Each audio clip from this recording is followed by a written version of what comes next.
the Miami Dolphins.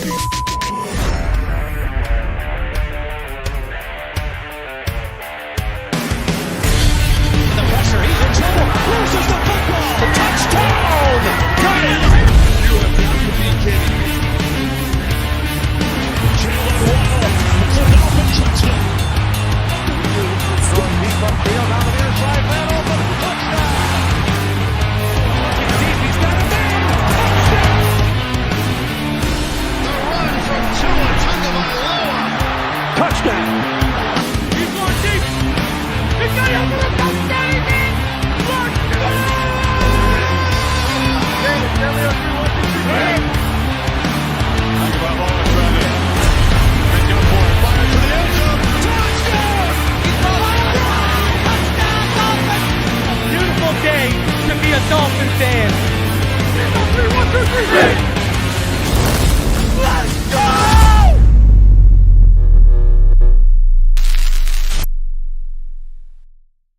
What is good, Fin Nation? What's good? It's your boy Reason, and we are back here for another one, as it is the first game preview show of the season. And I got a good one for y'all tonight as we're going to preview the Dolphins and the Chargers. We're loaded. You know, we're going to go over the keys to victory, the latest injury report, my matchup to watch on Sunday, plus much, much more. I welcome all of y'all for coming through on your Friday, whether you're at home, on your way home, been home all day, whatever you are doing, on vacation, whatever you are doing, wherever you are. I thank you for tuning in. Please do me the favor. Smash the like button. Subscribe if you're new, because we're only about 8 away from 12,000. So we could pass 12,000 while we're live here, because there's over 110 of you already in the room. And we just started, and that number will, I assume, continue to grow. So, hey, subscribe if you're new. Do whatever you got to do. Smash that like button. Let's get this one in the algorithm so we can pass 12K before Sunday starts and get on a road to 13K, all right? We are days away. Everyone got a taste yesterday of football being back with the Chiefs and the Lions. Now, for multiple people, there's been multiple people on this channel, in the chat. I've been up here. There's a lot of us who are, you know, we expect big things from the Lions this year. Man, but the Chiefs just looked out of disorder, and everyone was, I saw people trying to just hate on Patty, and everyone pointing to Patty and forgetting what this man's, all of a sudden we forget what he's done over the last 4 or 5 years in the NFL. What are we saying with ourselves right now? But it just goes to further show the importance of weapons in the NFL. And, you know, that's why you saw me and other people balk when people, those people who tried to say, well, if Tua starts to put up stats, it's because they put weapons around him. That's the name of the game. That's what you're supposed to do.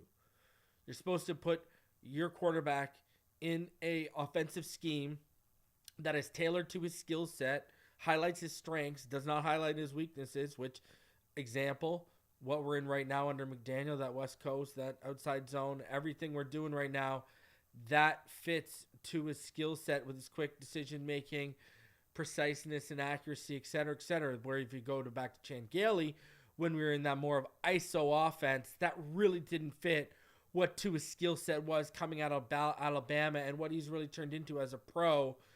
You know, you gotta tailor it to your quarterback. That's why these guys get paid so much money. But I digress. I mean, there were throws I saw. Let's not lie to ourselves. That 4th and 25 throw, Patty put it right on the money, baby. That was a first down. And how many drops did he suffer last night? It actually took me back to, if everyone remembers, year 1 of Tua Tagovailoa and the win and get in game against the Bills. Sure, I only count one Tua pick on him. He overshot a route over the middle and right into the defender's hands, and that was just a bad throw and a bad read, bad decision by Tua. But other than that, if you go back, I remember even back in the day, for those of you who are familiar with Big E, shout out to Big E, I remember back in the day he did a cut-up of how many drops were in that game, because you had certain outlets saying there was only 4 or 6 drops. PFF said 4. I think Pro Football Reference said like 6, something like that. And Big E counted 12 alone that day. And when you added up the yardage that was left on the field with those drops, Tua Tagovailoa would have had over a 500-yard day against the Buffalo Bills, but the drops were real. But that goes back to what Patty suffered from yesterday. Kadarius Toney had the worst PFF grade of a receiver in a single game since 2018.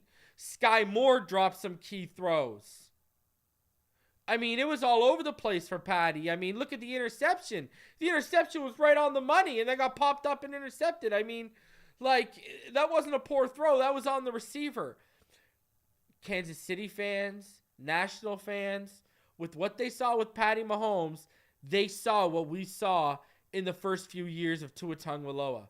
And why some of us were still amazed he had games like the Arizona Cardinals game and other games on that level in those first couple years. We were amazed that he could do stuff like that with what he was working with and what was around him. Because remember, even that Cardinals game, he lost Preston halfway through. So, KC fans, NFL fans, you got a little taste of what Tua had to deal with for his first few years in the NFL. I mean, do we not forget in 2021? Was it 2021? Well, no, it's 2020, right? In 2020, yeah, it was 2020, I believe. Was it 2020 or 2021? The Lynn Bowden year. Do people not forget Lynn Bowden in his rookie season? Was it 2021? I'm having like flashbacks now. It was 2021. Yeah, it was 2021, right? Yeah. So, Lynn Bowden, because I remember the Tyler Dunn article and stuff now. It was 2021. So, Lynn Bowden, that man didn't drop a single ball thrown from Tua. He had 0 drops all year, Lynn Bowden. Was the most reliable receiver for Tua Tagovailoa. The guy's out of the freaking league.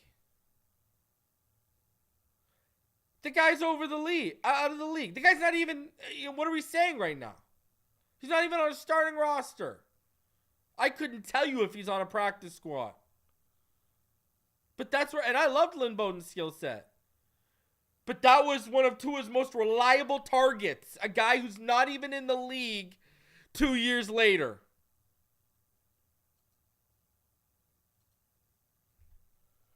And remember, Vegas and whatever you want to call them, Oakland, Vegas, whatever, they, at the time, they had moved off him already, and Tua still polished SIHT into, somewhat of a golden little nugget. I'm just saying. Well, you had Dropsy McDrops. Everyone, it looks like they were eating they got a box full of Butterfingers before they all went out there. And I don't know if anyone saw it. The other topic of discussion here, Joe Burrow and his new contract. Ladies and gentlemen, it is no joke at all. I mean, listen. When you add in the year he has left, it knocks down his annual average to I believe it's around $46 million per season. I think that's what it knocks down when you add in the extra year that he's already locked into, because it essentially becomes an extension, right? And I mean, what can you say? I mean, it's, he had 2 years and $41 million remaining on his contract. This extension basically makes the total deal 7 years for about $316 million. So it's about $45.1 million per year over 7 years. Right? And it was a 5-year, $275 million contract with $219 million guaranteed. Good luck to T. Higgins sticking around. They're going to keep Chase. But when you add in, the total 2 years, $41 million remaining on his contract, you're talking about down to $45.1 million a year. So they structured it smartly. He got the bag, though. I mean, he deserves it more than Herbert. He's been to a Super Bowl. I mean, this guy's won an AFC championship. I mean, everyone knows I'm a Burrow. I've been a Burrow. I wanted Burrow or Tua coming out of that draft. And I wanted Burrow, Tua, or Jordan Love. That's who I wanted coming out of that draft. By the way, don't sleep on Jordan Love this year. He's going to blow up, watch. Because they did what I said they needed to do. If you go back and watch what I used to say about Jordan Love, I said you need to sit him for 2 years. He cannot be out here in year one. And I knew we were in a position where we were going to rush a la Tua in his hip. Whoever we drafted, we were going to rush him to the top. Where if you're going to draft a guy like Jordan Love, you roll with Fitz for another year, figure out another 1 year gap filler, and then you roll with Jordan Love. And you got to build accordingly in that. You know, that turns it into a longer process, and those guys were trying to win now. You know what I mean? But the Green Bay Packers, they were the right team. I said it from the time they drafted them. The right team. They built him the right way, and I think Jordan Love's going to ball out this year, man. I really do. I really, really do. So, anyways, continuing on my little thoughts before we get into everything here. You know, another thing I did want to say, though, you know, back to the Mahomes and the drops, that furthers why Jonathan Taylor and the Colts asking for Jalen Waddle, why that's a bad ask and why that's a conversation ender. No one's like, and hey, I understand Waddle has his drop history, but look at the trajectory on that guy. There's people out here, including me, including some of those guys that were on the panel, Ballgame and Neil. We all expect that torch is going to be passed, and you're going to start to really see it this year, which is why we don't think Tyreek will hit $2,000. We think Waddle's going to have over 1,500. And, you know, I also think you also all know what I think about Braxton Berrios. I think Berrios is going to have a career year. I've been warning all of y'all about what I've heard about Ezukanma behind the scenes, about how they want to run 12 and 21 personnel looks out of 11 personnel using him. And that's why he's been working with the tight ends and John Embry and stuff like that. So you got those two who are going to eat in opportunities. And you had right up here, he's going to take Trent Sherfield snaps. That's the expectation too. So when you got Ezukanma eating to Sherfield snap last year, in between Sherfield and Ezukanma, that's some, Sherfield and Gesicki, that's some snaps. And then, you know, that's a decent amount. You know, that's 60 targets right there, I believe it's 60-ish targets. And then when you flip on the other side and you look at Berrios, I think Berrios is getting targets, man. I think, listen, Berrios only has to beat 431 yards. That's the most he's ever put up in a season, and 3 touchdowns. Man, I think he can have a 600-yard season, 700-yard season. I mean, all that vacated space we saw underneath last year, now Berrios is the feaster. He's the Pac-Man coming across that vacated space. Right? When you got Hill and Waddle taking off the tops, taking the safeties with them, all that space underneath, that smells like Berrios and Ezukanma country to me this year, baby. And I like what Braxton can offer after the catch. I think Jets fans are sleeping on him, what he's learned, and the growth you're going to see under a guy like Wes Welker for both Berrios and Ezukanma, I think is going to be a testament to us seeing noticeable improvements in both of their games. I really believe Berrios is going to have his best year, and obviously Ezukanma, not much of a standard to beat or a bar to beat, but he's going to have his best year too. And they're a little under the radar. And when I say under the radar, locally we've been talking about them. But when you go to the national media, no one talking about Braxton Berrios or Eric Ezukanma outside of South Florida. Let's be honest with ourselves. You know, and I think Berrios gets in the end zone this weekend. I got one of my props bets, Berrios 2 touchdowns at any time, plus a Miami defensive score. And I also think a rookie running back gets in. You know, I think Brooks or A-Chain gets in the end zone this weekend. I really do. And another thing I said, and I believe, you know, you look at, it's not much of a standard for Tua to beat, but, you know, I think Tua goes ahead. I think he has his best game against the Chargers. I mean, last year he only put up 145 yards. He only put up over 160 as a rookie. I think we're going to be dealing with a 225, 250-ish game from Tua Tagovailoa. You know, I think he has a game against them. I really think he does. As much as I think McDaniel circled this on the calendar, I think Tua Tagovailoa has just as well. Just as well. So, man, it's we're getting into it. It's the first preview show of the season, and I'm hyped to be doing this with y'all. Almost 300 of you in the room. Please smash that like button. Subscribe if you are new. Remember, I'm going to be live just after 4 o'clock on Sunday, and we'll be live reacting to the game. And then after that, right, about 15 minutes after the game ends, so we can get it going well before Sunday Night Football kicks off. We're going to have the fourth quarter panel show and allow some of y'all to come up. Hopefully, we'll be celebrating good times. We'll be celebrating a victory. That's the plan. But, hey, even if we lose, a chance for y'all to come up and vent about whatever you want. We got a lot to talk about, man, because the injury report, we're going to get into it. And, again, please do me the favor. Smash the like button. Subscribe if you're new. We are, what are we? We are 3 subscribers now away from 12,000. Let's get there before game day. Let's get there. Smash the like button. Smash the like button. If you've already subscribed, smash the like button. Help me out with my friend Al, everybody's pal, Algorithm. Appreciate all y'all. Let's pass 12K while we're live today. And when we get to 15, we're doing some kind of giveaways. That's why I'm trying to get it going through the season. A shout out to all of y'all who have come through. Pro Special, PL, Aladino, Stetson, Barry, Aiden, Robert Thompson, Gary Skelton, Time Served, attaboy, hitting me up from the local pen. Love it.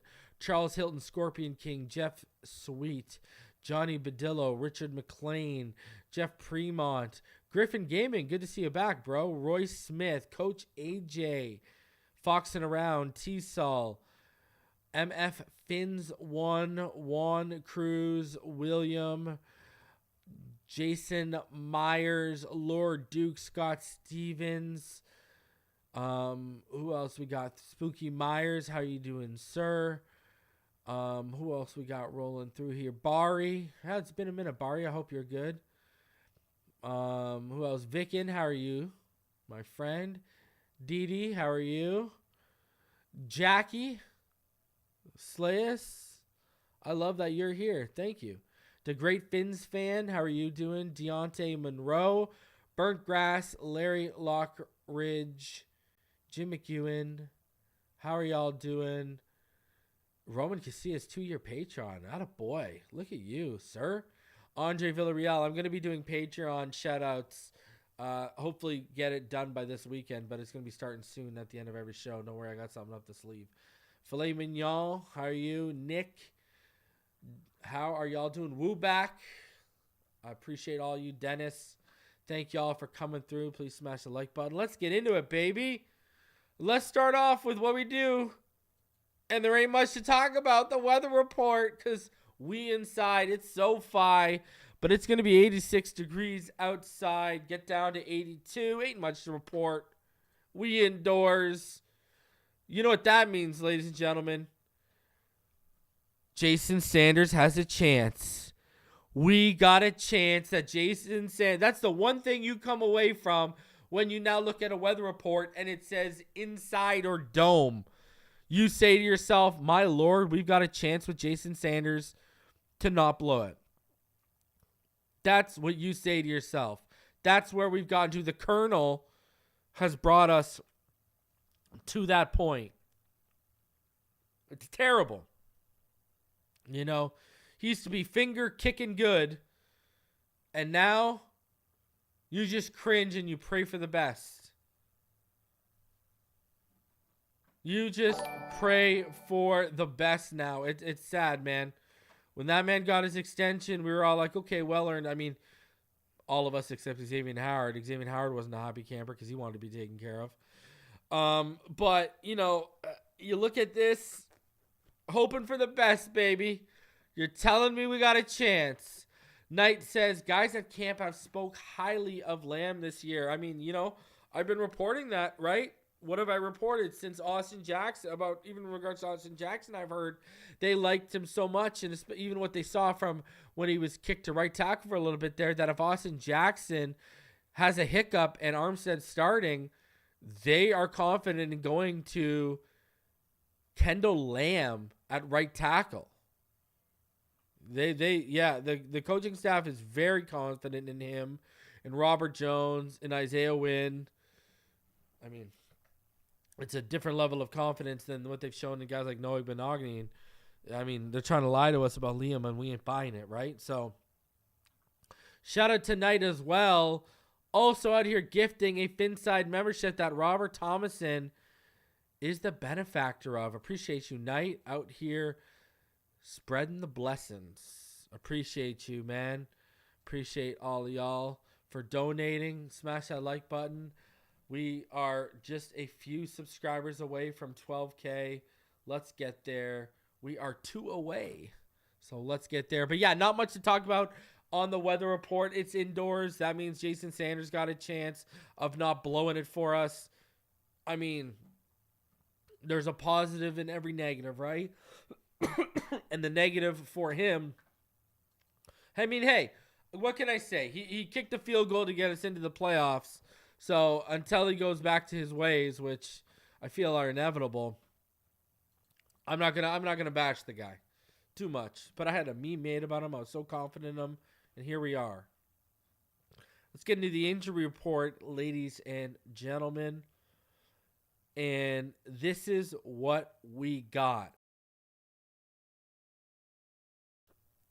Obviously, the first big noticeable thing here, Teron Armstead is out, ladies and gentlemen. He is out. And it ain't 1, it's 3. Back, ankle, knee. Now, could this be a ploy? Sure, it could be a ploy. I've said this before. Don't let him know exactly where the ailment is. Sure, that can give you a competitive advantage. Maybe so.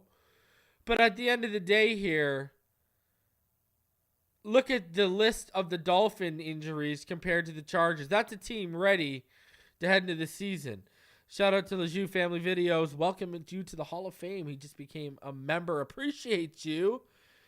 And Michelle, I can't wait for Sunday, and I can't wait to see you here, Michelle. On Sunday, she donated $9.99. I appreciate you, Michelle, for always supporting the channel. And I can't wait to see you come through Sunday. And I hope it's in a winning way. 11,999 subscribers. We are 1 away from 12K. Let's cross it.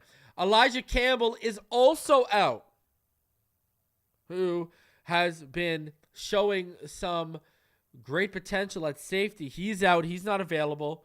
Justin Bethel is questionable. Julian Hill is questionable.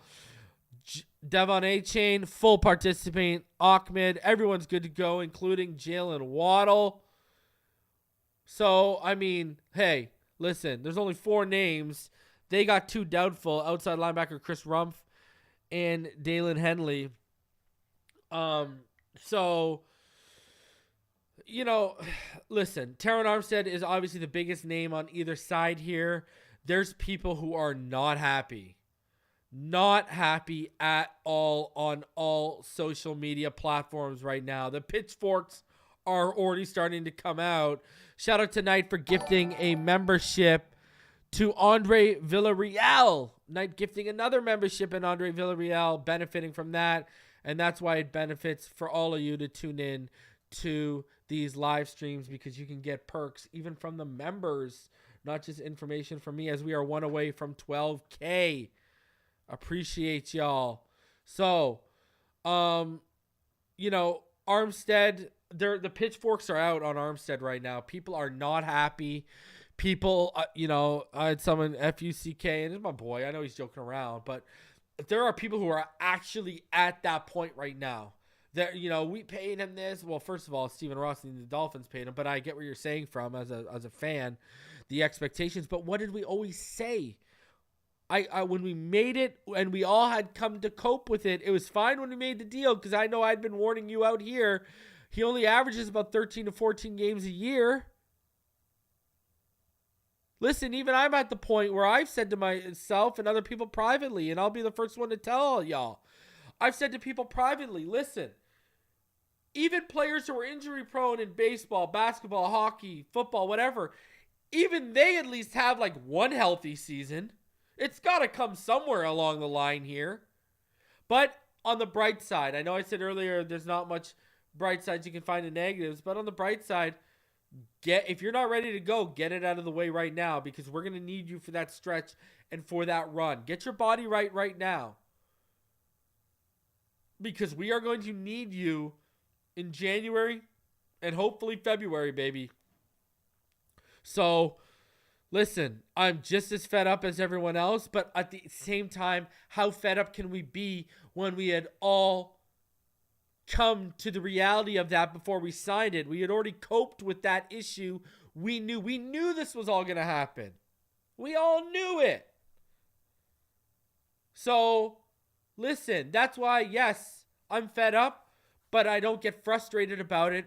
And the reason why is there's no point in getting frustrated about it when we already knew this is what we were getting. Like, listen, I love Ballgame, but I don't agree with Ballgame calling Armstead a lemon. Because when the guy plays, he's top 5, top 3 at his position. And we knew he was going to miss games. And they made the schedule 1 game longer. There's an even better chance if he's going to miss games. And I agree. Listen, I'm at the point where even I've said, even injury-prone players put together 82-game seasons if you're in basketball or hockey. Or even injury-prone players put together 16 games. That's why I know Tua is going to turn the corner. Because Armstead's an oddity even for... He's a unique case even for injury-prone players. So, listen. And again, I love Ballgame, but if he wasn't playing at a high clip when he came in here, I'd call him a lemon. I'd agree with that statement. But the guy's coming out of here and playing at like a top 5 level. You know what I mean?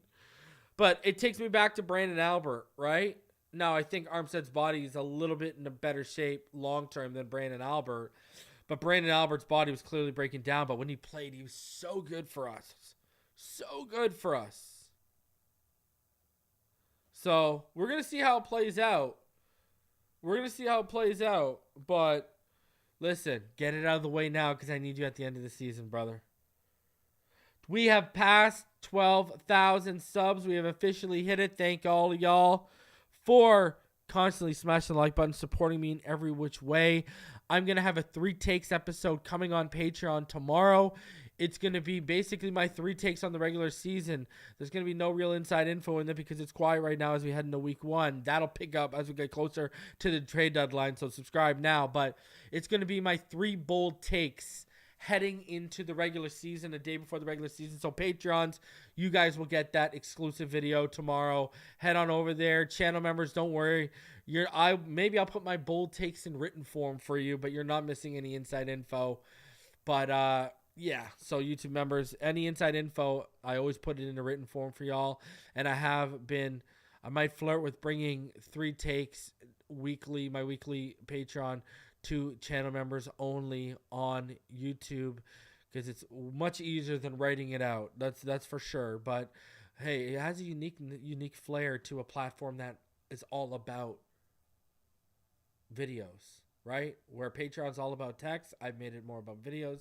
Where YouTube is more about videos, with YouTube channel members, I've made it more about text. So Michelle she's a member for almost a year. You'll be a year and a half. Shout out to you. Do you think Ramsey will be with the team on Sunday? Yes. And I've heard crazy stories behind the scenes.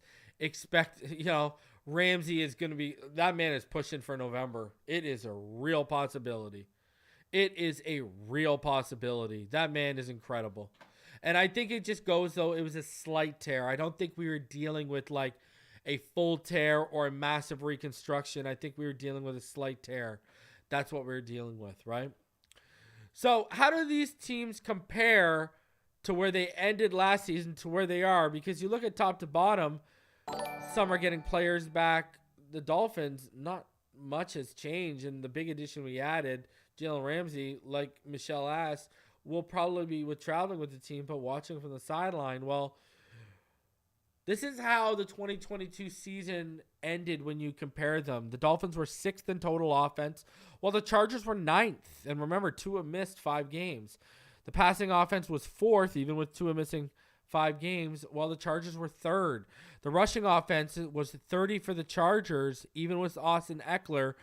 but it was 25th for the Dolphins, and you can argue that the Dolphins might have upgraded with adding Chris Brooks and Ahmed and A-Chain over Jeff Wilson, because Jeff Wilson just was not in at the end of the year. The scoring offense was 11th for the Dolphins compared to 13th for the Chargers. Remember, 23.4 points per game for the Dolphins, 23 flat for the Chargers last year. Sacks allowed, the Dolphins allowed 35, while the Chargers allowed 17. And that'll be tested as we get into the keys here. Third down offense. Remember, the Dolphins early on in the season with Tua were a top 15 third down offense, but without him, they struggled on third down mightily, while the Chargers finished 8th on third down. On the defensive side now, and remember, this is a totally different offense for the Chargers and a totally different defense for the Dolphins. The Dolphins were 18th, but look at this. I want you to focus on something. Look at this. 24th on scoring defense for the Dolphins last year. They allowed 23.47 points per game, and yet their scoring offense was 11th and allowed 23.4. They were 9th heading into into the Packers game. They were 9th or 8th. The final 2 weeks with Skyler dropped us down to 11th because we put up like 9 points in the last game. But with Tua, we were a top 10 scoring offense. Anyways, I digress. Look at this. Our scoring defense we were allowing more points than a basically top 10 offense last year. How brutal is that? How brutal is that? That's going to change, my friends. That's the one thing I want all y'all to look at. Go look at that. Scoring offense, 11, 23.4, and it was top 10 with Tua, while we were allowing more points per game as a defense. And people tried to pin the game like that December. You know, people always talk about that losing streak that we went on, and Tua was a big factor. Listen, outside of the Chargers game and the 49ers game, both teams did things we hadn't seen yet. D'Amico Ryans and the 49ers tried to take away the middle of the field, and that was actually Tua's worst game accuracy-wise out of the two. I felt he was just off that day. But then the Chargers added another layer because they saw, even though they were trying to take away the middle of the field, San Francisco was, the throws were still there. Tua was just off. So what did they do? They rerouted the receivers, so the timing throws weren't there at all. So Tua had no chance to clean it up. And McDaniel was just hit by the side because no one had done that to us yet. But other than that, you look at that Bills game, Sherfield and Hill, they make either one of those catches, we win that game. Our defense doesn't allow that 3rd and 20-plus conversion before halftime and doesn't allow a score. Guess what? We win that game. You can put it on the defense just as much as Sherfield and Tyreek in that game. Our defense was allowing us down just as much. And then you look at the Green Bay game. Until Tua was concussed, Aaron Rodgers wasn't even on Tua's level. People forget that game against the Bills and before Tua concussed against the Packers, he was back playing at his MVP level that we were talking about earlier in the season. Other factors were holding him back, i.e. Boyer and i.e. drop passes. See Mahomes yesterday. But I want y'all to take a long look at that scoring offense, which was top 10 before Tua went down, and look at that scoring defense, allowing more points. That's unbelievable. That's disgusting. That's inexcusable, and Fangio going to change that. And third down defense, look at that. And takeaways, 41.6 on third down defense. We were allowing a conversion clip of. That's unbelievable last year. Look at the takeaways. 30th in takeaways. Give me a break. 30th in takeaways, but we were 8th in giveaways. Only gave the ball away 2 more times than the Chargers, who were 5th overall. Third down defense, takeaways, and that scoring defense. Oh, baby, oh, baby. You are going to see that drastically increase this year. No more Boyer. Now, don't listen. people got to remember too, because of the coverages we play, it's bend, don't break. They'll give you the underneath stuff, but once that field gets shortened inside the 20, they'll hold you out of there or they'll turn the ball over. That's the name of the game. And in between 20 to 20, let the pass rush, let that front do their thing, and let those edge rushers do their thing. And the linebackers clean it up and scrape it up, baby. So, listen, you got to know how this defense works. It's going to be a beautiful thing this year. We're going to see some numbers change on our side that we've been waiting to see. That's for sure, ladies and gentlemen. All right. It's back, baby, back. We've been doing it for 4 years now. This is the 4th year.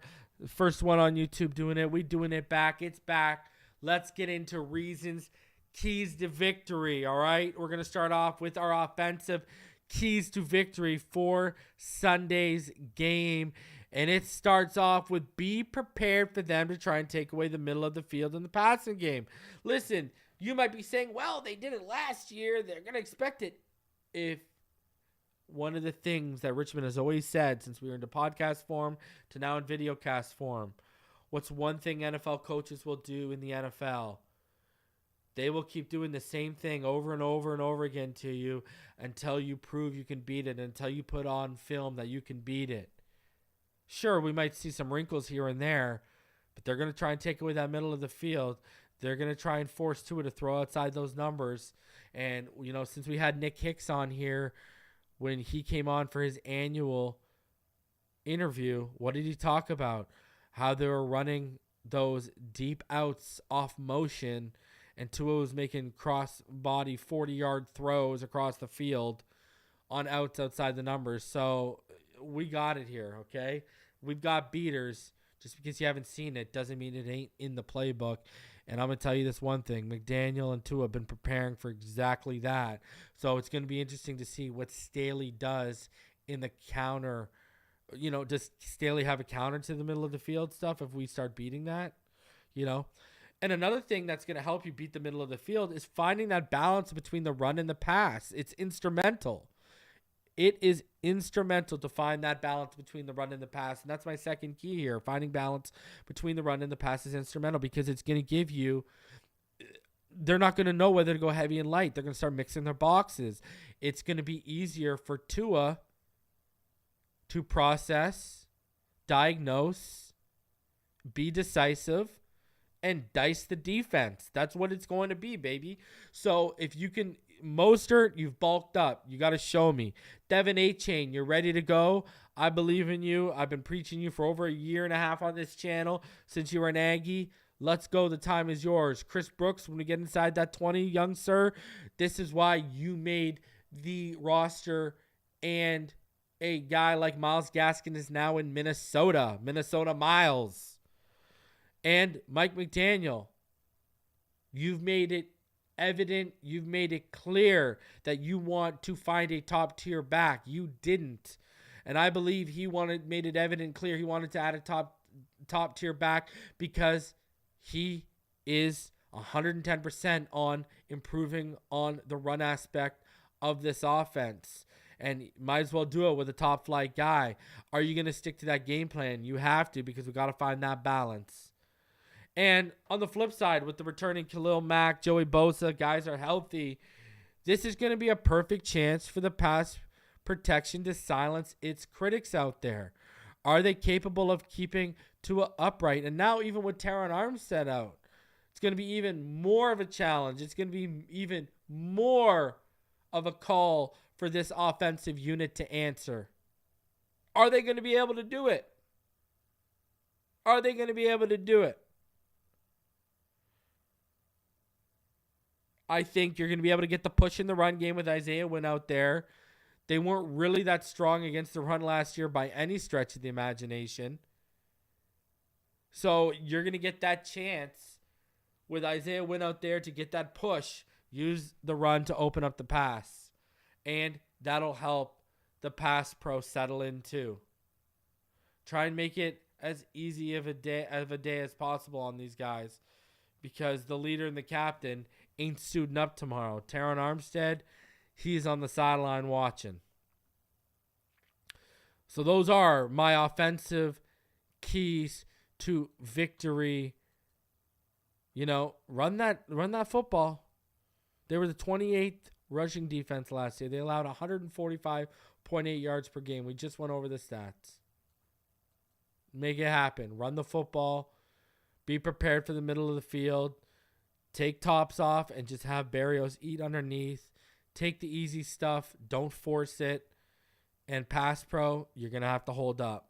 This is your perfect chance for you to really figure it out and get it done. And for Tua, get that Staley monkey off your back. Right? In his 2 matches, Tua has an EPA of minus 0.256. Against everyone else, his EPA is 0.14. So he's been a problem since the Rams. He was a problem last year. This time, let's catch him sleeping. They can't catch us on a West Coast trip coming off of what D'Amico put on film.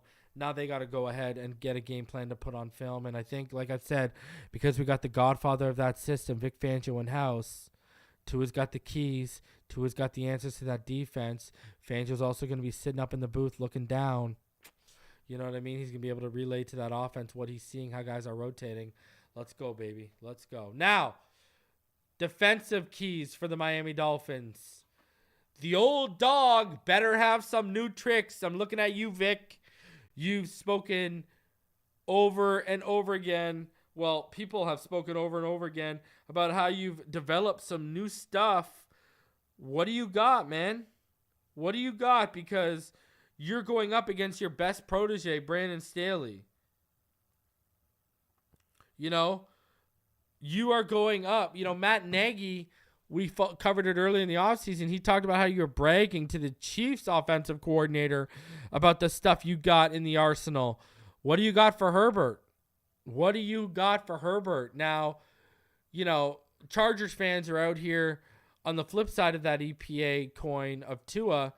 Charger fans are out here saying, well, Herbert, he has a 0.124 EPA against Fangio in 2020 and 2021 when he faced those Denver Broncos teams.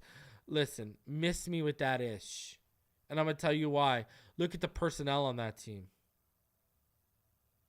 And also, yeah, he has a little bit of he didn't have Staley's guidance the first year, had him the second year.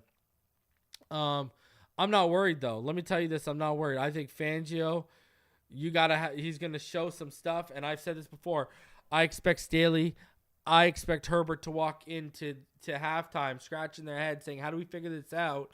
And then late in that half, that's when it's going to be, they might start to catch on, but it'll be too little too late in the second half.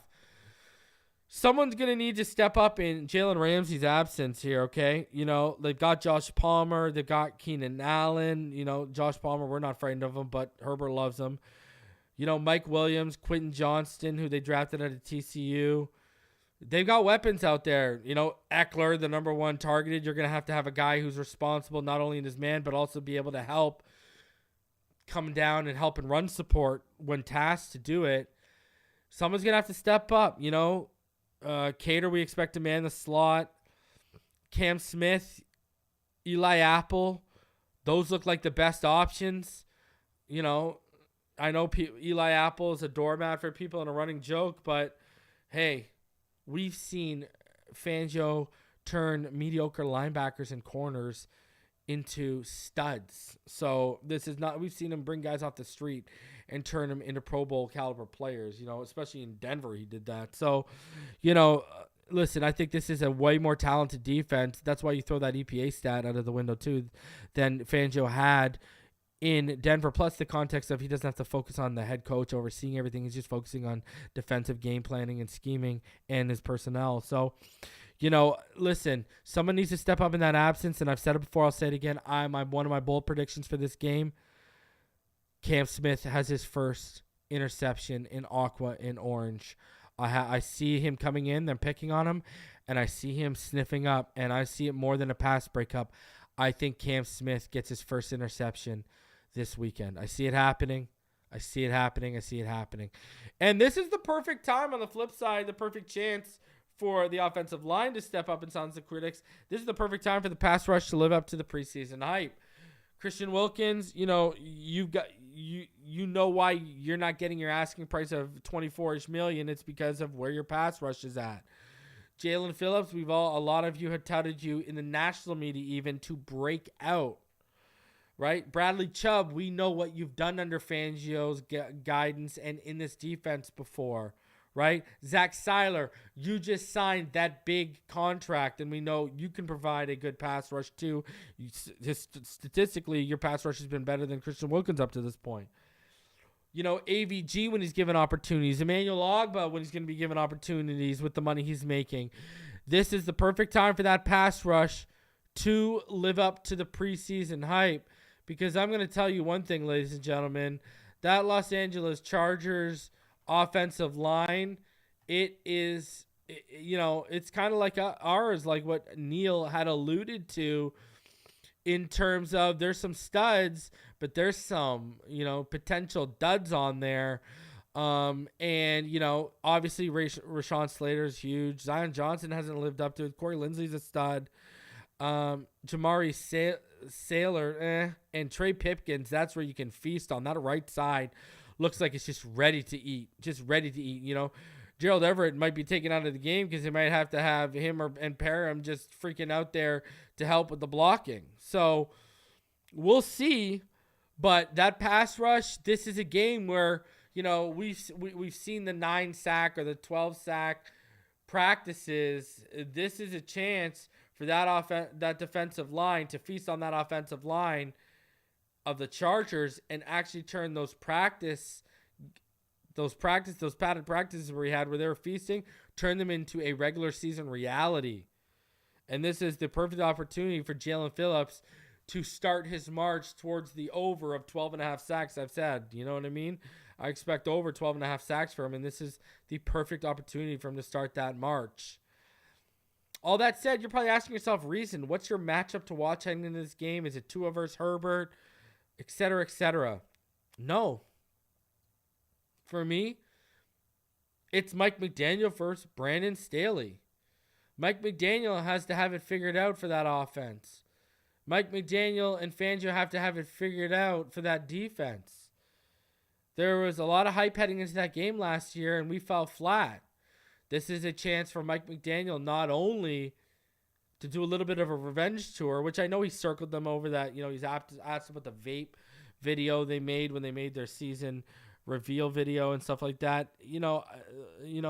Enter the Michael Jordan meme, and I took that personally. I think Mike McDaniel, he's a quirky, funny guy, but when it comes to football, he gets down to business, and I think we've seen Harbaugh, McVay, all these greats, Shanahan, they hold grudges when they get beat by other coaches. And I think Mike McDaniel, it's one of those grudges where he wants to go out and he wants to shut everyone up offensively and defensively, and he wants to put a licking on the Chargers in Los Angeles. So, I'm just saying, he wants to beat them like the bottom of a baby that just came out of a mother's womb, and he's the doctor's hand. So we're going to see how this all plays out on Sunday, but to me, this is the matchup to watch. Whose coaching staff is going to beat whose coaching staff? Whose coaching staff has their team the most prepared heading into week 1? Because you got to have them prepared heading into the regular season, but you also got to have them prepared heading into a team that you fell flat against last year. So that's where I'm at. That's my matchup to watch heading into this game.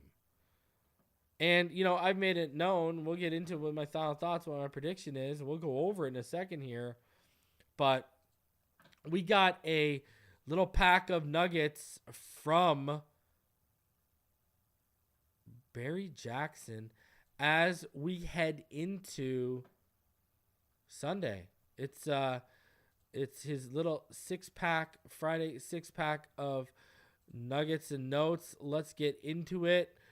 get you prepared because we're coming up to it, baby. We are just 48 hours away. So, Dolphins left tackle Terron Armstead will miss Sunday's opener at the Los Angeles Chargers because of assorted injuries. The Dolphins ruled Armstead out with ankle, knee, and back injuries. Kendall Lamb is expected to start at left tackle. He played well at left tackle in the January 1st game at New England before sustaining an ankle injury and also played well in the preseason.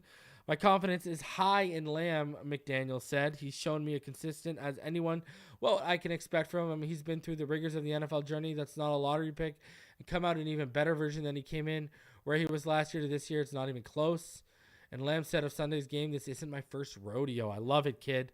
Lamb and right tackle Austin Jackson must contend with Chargers pass rushers Joey Bosa and Khalil Mack. Per PFF, the Dolphins had a 67.2 pass block grade when Armstead played, but of just 42.7 when he didn't last season. 3 other Dolphins were giving designations on the injury report. Campbell is out. Bethel and Julian Hill are questionable. Defensively, the Dolphins had 4 sacks against the Chargers in their 23-17 loss last December, but Justin Herbert still carved them up, completing 39 of 51 passes for 367 yards. All passes thrown to Mike Williams were caught for 116 yards, with Xavier Howard allowing 3 of those completions for 97 yards. Of the 13 passes thrown to Keenan Allen, 12 were caught for 92 yards. Austin Eckler called all 8 of his targets for 59 yards against the 6 different Dolphins, all of whom are still on the team except Eric Rowe. The Chargers repeatedly targeted Kader Kohou and Jerome Baker last year. The Dolphins must hope that Vic Fangio's zone-heavy scheme will have more success. The Dolphins blitzed Herbert on 26 of his 51 throws, and he handled the blitz well, even though 3 of the Dolphins' sacks came on blitzes. But Herbert also tormented Miami when he wasn't blitzed, completing 22 of 25 passes in that situation. The hope is that Fangio's defense, which is good at disguising, confuses Herbert. Dan Orlovsky noted that Herbert has thrown 4 interceptions in 4 games against Denver when Fangio was head coach of the Broncos, and Orlovsky said Fangio's scheme seemed to have a role in each of those picks, but Herbert also threw 8 touchdowns in those 4 games against Fangio's Broncos. Braxton Berrios' offensive targets with the Jets dropped from 55 and 65 in 2020 and 2021 to 32 last year. He figures to be well above 32 this season if he opens the season as the Dolphins' number 3 wide receiver.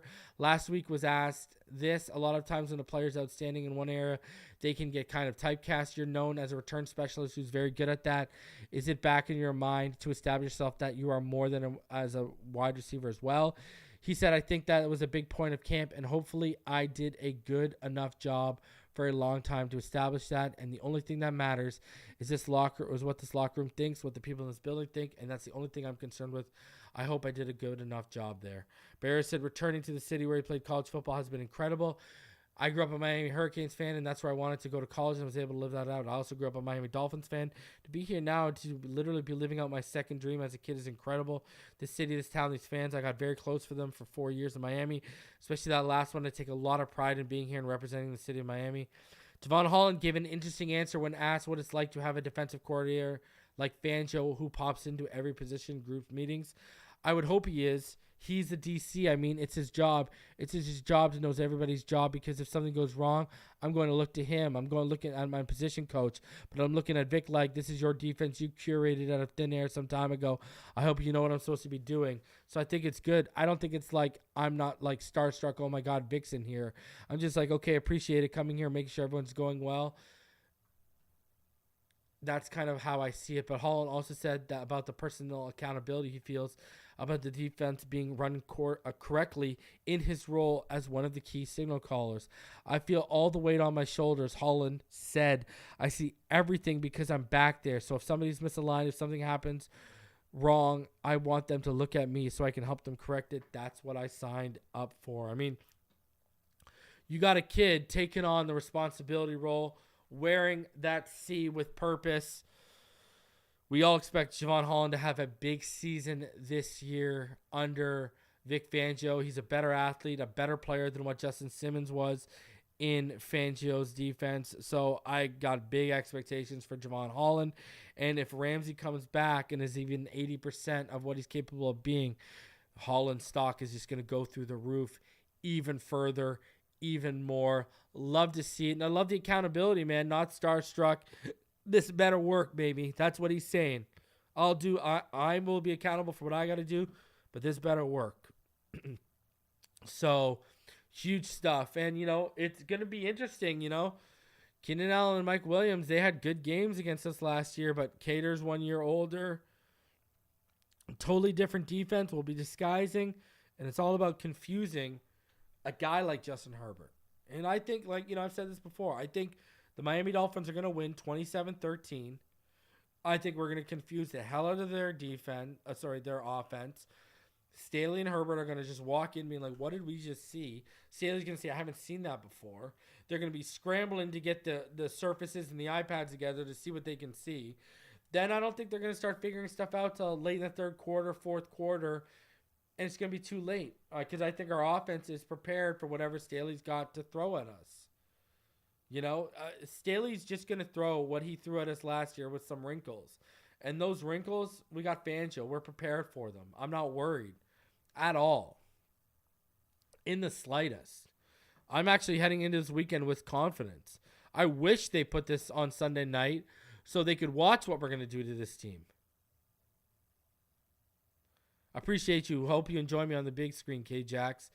But I want that. I want the nation to watch what we do. And hey, there's less games at the 425 slot, so I'm sure eyes will be tuning in. The quarterbacks of that draft class, Tua, Burrow, and Herbert, draw eyes. Love will add to that. Love's going to be drawing eyes this year too. People are going to want to see it. And I think Tua and the Miami Dolphins deliver 27-13. I think we get it done. I think we confuse their offense. And I think we're prepared for their defense. And we've got answers. And that's why I said earlier, does Staley have a counter to our counter for what he's going to be throwing at us? Because we're going to have counters for a lot of wrinkles we're going to have counters for a lot of counters he can run off that defense wrinkle-wise. So he better have some counters that we haven't seen yet or Fangio isn't prepared for. So it's going to be a very interesting matchup of the minds. I can't wait. That's why McDaniel versus Staley, to me, is the big-time battle here heading in. Please do me the favor. We passed 12K today. Smash the like button. We're on the way to 13K, my lucky number, Marino's number. Let's start rolling towards there on Sunday. I'll be live just after 4 o'clock to get y'all prepped and ready. 4 p.m. Eastern, that is, just after 4 p.m. Eastern on Sunday. Then after the game, we'll have the fourth quarter post-game show returning about 15 minutes after the game ends. You'll be able to come on live, vent your frustration if we lose, or celebrate that victory. I think we'll all be celebrating, and we'll be having a good time, and some special guests might pop through, so be on the lookout for that. A lot of stuff coming your way, a lot of content coming your way. Football season is back, and we are here, baby. Fins up. Let's get it tonight. Enjoy your weekend tonight because there ain't nothing, no football till tomorrow. College is back. So enjoy your tonight because the anxiety returns tomorrow and Sunday for college and NFL fans. I'll see all y'all on Sunday. Until then, you already know what time it is. Fins up, baby.